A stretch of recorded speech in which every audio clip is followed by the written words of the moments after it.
What's good, guys? This is Small Talk on H2H Fantasy Points here, and you're joined by two hosts today. My name is Alan.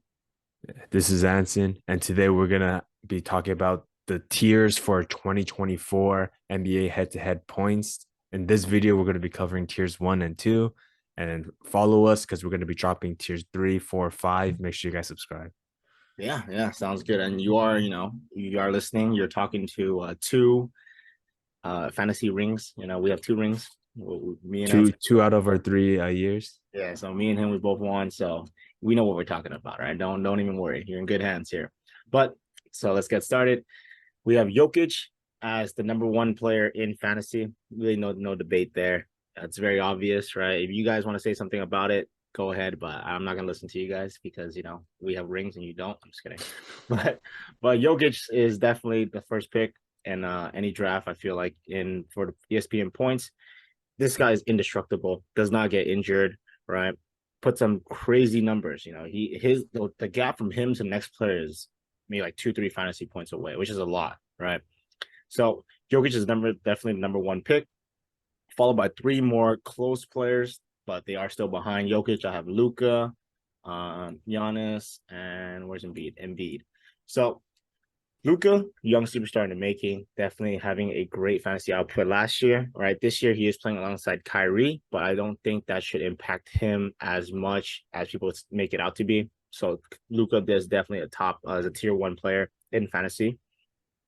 Giannis coming off of a little very lackluster season, which is due to injuries, right? And we don't want to hold that against him too much, right? We've seen the last 2-3 seasons that he's been able to produce at a top three fantasy level, right? So I think last season was just an outlier, and looking forward from the bounce back this season and have a great season this year. Right now, the next player is Joel Embiid. Came off a monster season last year, played the most games in fantasy, right? Did not get injured as people make him out to be. Looked like a crazy. Looked like he was the MVP last year, right? Insane output on fantasy as well, right? So definitely up there along with these three players here. So if you guys would think about it, Embiid is definitely a tier one. Yeah, with these four, I think you nailed it. Jokic should be the consensus number one, just because he's proven to be the number one player for the past 3 years. He doesn't get injured like the rest of these guys.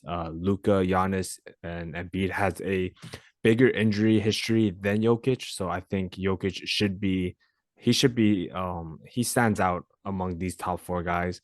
Luka has potential to have a higher scoring output, and in my opinion, he projects to be the number two in terms of fantasy points. But if you look at positions, he is a point guard. So if you have the number two pick, I think Giannis or Embiid is definitely in play just because of that. With Giannis, I do know he had a down year, like you mentioned. He was the seventh players in terms of per game, which is pretty low for him, considering he was top three the past 3 years. He was number one before Jokic became number one. So I think it's definitely an outlier year for Giannis. I think he'll bounce back and be top three, business as usual. And then with Embiid, fantasy monster, right? League MVP, like you said, he was top three in points and averages, total and averages last year. However, the thing with Embiid is he did have his healthiest season. We don't know if that's something that he can consistently maintain. He 66 games is a lot, but we've seen him miss over half the season multiple times. So, yeah, I think these four, if you're picking, if you have a top four pick, you got to pick these four. And then there's two more guys in this tier, but these four are definitely guys that you should consider. Yeah, I definitely agree with you there. Like we said already, these are the top four, right? If you have the top four pick, grab one of these guys if you definitely can. And following Embiid, we have Jason Tatum and SGA, two other tier one players that we believe that should be on tier one, right? Just that the gap from these three to Jokic is a little bigger than from Embiid to like Tatum, right? So that's why I put a little. Just imagine there's a little space between these guys, right? But I do think that Tatum, SGA are still tier one players, right? Tatum is a young superstar in the making for sure, or he is already a superstar, young superstar. He's leading his team in the NBA and also in fantasy output as well, right? There is little concern about Kristaps Porzingis being there. maybe take away some touches from him, but I don't think that should be really too big of an issue for Tatum. Right, I think he'll always be able to figure out his shot, get a shot up if he needs it. SGA coming off a breakout season, surprising a lot of individuals. Right, no one expected SGA to come out and end the season, top 10. Right, he was top 20, top 30 before the season even started last season. And he's showing off that, hey, he is a solidified top 10 player in the fantasy and in NBA. Yeah, if you're picking Tatum, I think you're picking mostly I think it's a safer pick considering that he has a lower fantasy average than everyone else on this tier. Tatum is actually the 12th. He came in number 12 last year at 50 fantasy points per game. We have him in the top 6, but that's mainly because he was able to play 74 games. So his ability to stay on the court, coupled with the fact that he is going to be either small forward or power forward, we're not too sure until ESPN updates us on that. But small forward and power forward are still very scarce positions. So I think Tatum's definitely in play. And then with Shea, is nothing much more to say, but he's young, doesn't have much chance to regress. His injury history is a bit concerning, but had a relatively healthy season last year with 68 games. You do have to consider the fact that he didn't really have much of an off season playing for Team Canada. So I don't know if that's gonna take a toll on him for the next 82 upcoming games, but just something to consider. Yeah, definitely agree. All right, moving on from tier one, I think these are very solidified for tier one. We have Tyrese Halliburton, Stephen Curry, and Damian Lillard. So for these three individuals, they're playing almost the exact same positions. There is rumors that Steph Curry might play shooting guard, which would make him a little more desirable since the shooting guard position is there's a little less of that, right? But we have Tyrese Halliburton, right? He is coming out of a great season, averaging double-double, putting out very, very strong fantasy numbers. So he is definitely a tier two player. Steph Curry, similar situation, no more pool, right? So more shots for him alongside with his other team. So it should get Curry maybe a little boost of fantasy or have him stay around the same way he did last year. Damian Lillard. Everyone is kind of worried about Dame. Where will he go? Is he going to be traded before the season starts? And at the moment, we don't know. We don't know what's happening, right? There are some trade talks happening, but as of right now, Dame is still in Portland. So he's going to be playing alongside Scoot. That may impact his fantasy maybe slightly, but I do believe that he is still a strong pick in the tier two. He deserves to be in tier two. Yeah, I think Steph and Dame is going to be your safer picks if you're just looking at if you consider that Dame is going to stay in Portland or he doesn't get too affected by wherever team he goes to. But I think you're picking Tyrese mostly for the upside, as Tyrese does average less than Curry and Damian Lillard. But with Tyrese, you might expect him to take another step just because he's younger. Steph and Dame, they might they might take it easier just because they're older. They might load manage a little bit. So with Halliburton, I think it is a pretty safe option. Indiana's looking to contend next year, so you might not have to worry about them tanking towards the end of the season. They picked up Bruce Brown, who I think will help them win more games and not take away from Tyrese Halliburton's touches. So, yeah, I think Tyrese should be the standout play, but both Curry and Lillard are still really good options if you're picking around this 6 to 9 range. Yeah, I definitely agree with you there. Following Damian Lillard, we have KD, LaMelo Ball, I think, and then LeBron. Right. This remember, I'm gonna say this right now. There's no particular order. I'm just saying these guys belong in tier two, right? And so tier two, we do have KD, LaMelo, and LeBron. A similar factor between all these three guys are they're getting no, not LaMelo, but they are injury prone. They're all mostly injury prone. KD and LeBron are getting older, so we do maybe see some slight regression. So there's nothing too worried about since when they're on the court, they're fantasy monsters. They're going to put very, very high fantasy numbers output for you guys. So, judging from the fact that if they are able to stay healthy, they are borderline tier one players, borderline, right? But I do want to say that, there are injury concerns with LaMelo, with LeBron, with KD, right? And it doesn't help that LeBron and KD are getting older. So just keep that in mind when you are drafting these guys. Yeah, with KD and LeBron, they're both top 10 players. Considering just their averages, KD clocks in 51.3, puts him top 8. LeBron's 51.2. So if they play they're going to be great fantasy players. However, if you look at in terms of totals, LeBron is actually the 32nd fantasy player, which would actually put him at tier 3 or 4. But let's just hope he doesn't get injured, right? He only played 55 games last year. Kevin Durant was actually worse. Kevin Durant only played 47 games last year and puts him at 51 for total. So with these guys, you're really just hoping they're riskier plays. If they play, and you take that risk, then it's gonna pay off. But if they don't, then it's really gonna hurt you early. So it's something to consider. They're both forwards, which I like, but with LaMelo Ball, it's a bit of a riskier play because he is a point guard. We're gonna talk about more about the abundance of point guards later on, but LaMelo Ball, he only played 36 games last year. Every single year, he's missed close to half the season or more than half a season. So with LaMelo, he's very injury prone. His averages aren't that high. He was ranked 143, which is close to undraftable in most leagues. But we're really just banking on the fact that if he doesn't get injured and he makes that next step, like most people assume he will make, I think he could be that tier 1 player. But yeah, he's only averaging 45.5 fantasy. Yeah, yeah. Is you kind of wrapped up everything that I had to say there.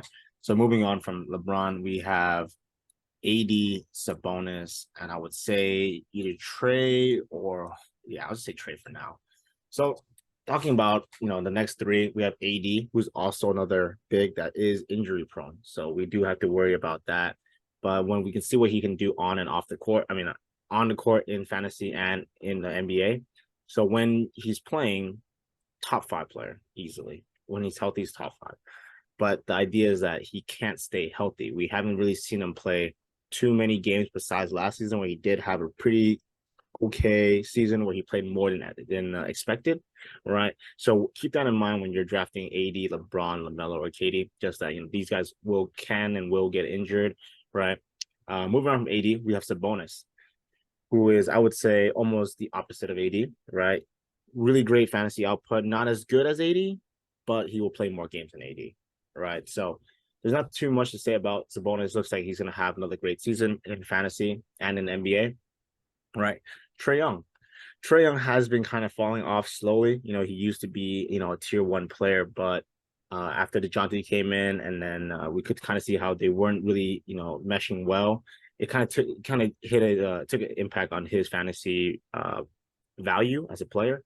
But I do see Trae Young being able to work things out with DeJounte, especially now since the John Collins is gone now. So it should give Trae Young a little more touch and allowing him to, come back, maybe hit tier 1 again next season. But we will see what happens this season. Yeah, Trae Young and Sabonis are definitely more of your safer plays. Trae Young playing 73 games last year. Sabonis was able to play 79. Even though Sabonis and Trae Young, their averages aren't that high, just being able to play games, Sabonis clocked at 4th best in terms of totals last year.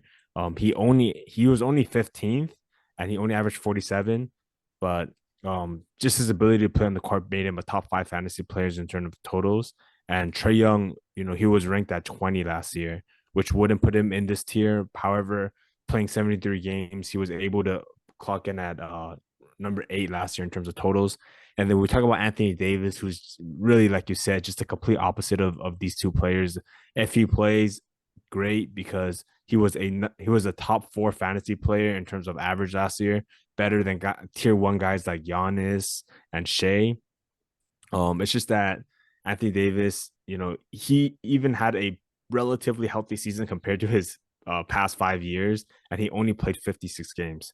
So picking Anthony Davis is really risky early because your top player might miss half the season, but when he plays 52.5, one of the best fantasy players, if he can stay healthy, it is trending up. So if he can stay healthy, you could potentially get a top 5 player if you're picking around this 6 to 10 range. Yeah, definitely. So moving on from Trey, we do have Siakam, Mitchell, Harden, and even Anthony Edwards, I would say. Right. I know Anthony Edwards might be a questionable one, but we'll get to that right now. But first off, let's start with Pascal. Pascal is going to be playing without Van Vliet, so it has a potential of him being more usage on the ball, having him be the more of the number one option on Toronto.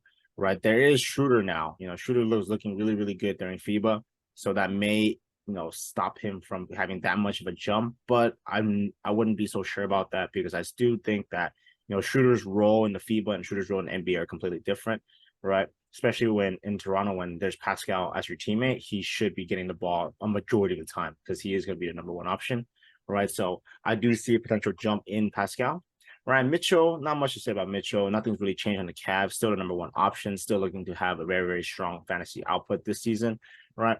Nothing too worried about his injuries either. He's still young, still a young superstar. So nothing too much to be worried about. Drafting Mitchell will definitely be a safe pick.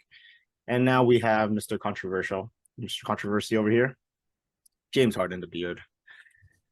So we do know there are some concerns that he is not willing to play. We don't know yet. He's unhappy with the situation with Daryl Morey. So that may, make him fall back, and not a lot of players might pick him up.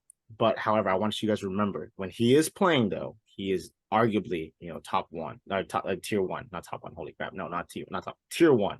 Right. But the situation around Harden kind of dropped his fantasy value a lot. But I shouldn't say, it'll be basically non-existent. Like it's undraftable because man, if you'd rather pick him or like Beal, I might as well grab Harden for the maybe chance that he plays or gets traded. All right. And then there's Anthony Edwards. This guy, shows flashes of young Kobe, right? Iron Man doesn't stop playing even when he gets a little injured. He's like, hey, I want to play through it. Played probably the most games out of everybody here, right? So I do like that mentality. So having that in fantasy, having a player that plays every single game for you is gonna win you a lot more games in the long run, right? Yeah, with Anthony Edwards, we're looking at the similar concept when we talk about drafting, like we mentioned, Trae Young and Sabonis, where Anthony Edwards' average is actually the lowest out of everyone we just mentioned in these top two tiers. Anthony Edwards um, only averages 41.7 fantasy points just this last year, but he was able to be the seventh best fantasy player because he only missed 2 games the entire season, played 79 games, and then and the reason why he's up here only averaging 41.7 is because you have to consider his upside, having a great playoff showing. He showed a lot of good stuff at Team USA. So year 4 for Ant-Man, I think he could really progress. So that's why you're picking him more for the upside. With James Harden, it's really up in the air right now. I think it's a riskier play, but it is worth noting that when James Harden does play, it doesn't really matter what team he gets traded to because he's playing with the leading scorer and he's still able to average 48.8 fantasy points. So with Harden, as long as he gets either traded, as long as he plays, right, he doesn't hold out and he plays, then he's gonna be well worth it if you pick from this range. And then um with Donovan Mitchell, if everything stays the same, Donovan Mitchell was the 16th best fantasy player, which puts him around this range. And then with Siakam, his upside, he was already one of the top fantasy players, clocking in at 24 per game, playing 71 games, which actually puts him at 14th, which puts him well in this range of players. Because top tier 2, we're covering around top 22 players, so he's already in this range. And like Alan mentioned, no Fred VanVleet. There's going to be more opportunities for him to ball handle and score. Yeah, yeah. I think that should kind of wrap it up for this video, right? I know it's gonna be a quick little video, but we just want to keep it short and concise for you guys so you guys can get what you guys want to get out of this one. We will be talking about tier 3, tier 4 in our next video, so make sure you stay tuned for that. Is there anything else you want to add, Anson? Yeah, thank you for watching. If you guys disagree with any of our players that we place, if you think a random player like Harrison Barnes should be in this tier 2, then let us know in the comments. Or if you think we're missing someone that should be in tier 1, let us know. If you think we have someone from tier 1 that's too high, let us know. We would love to debate with you guys. Yeah, yeah. And we might even start our own little fantasy on, if you guys are interested in joining our fantasy, we could have you guys join, play against us, right? But if that's gonna be it, then yeah, hope you guys have a great rest of your week. Hope you guys have a great fantasy year, and we'll see you on the next one. Peace. Peace.